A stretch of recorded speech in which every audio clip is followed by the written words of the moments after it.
বা আমাদের যে নেত্রীরা এখানে এসেছেন দুটি কারণে।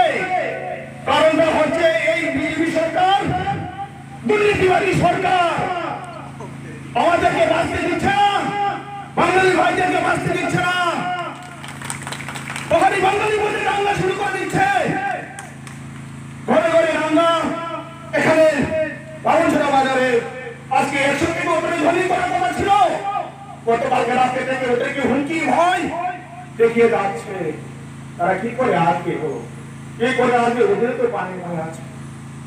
বন্ধুরা, তোমরা সবাই সজাগ হয়ে যাও, আমরা আর পিছিয়ে থাকবো না। একত্রভাবে এসে আগামী মঞ্চে ট্রেনিং করবো।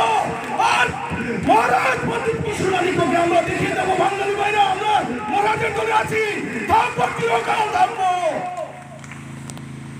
আমি বেশি কিছু বলবো না, বক্তব্য বলার মতো এখানে অনেক আমার বন্ধু ভাইরা আছেন, ওরা বলবে। আমি এইটুকু বলে আমার সচিত আলোচনা এখানে শেষ করছি।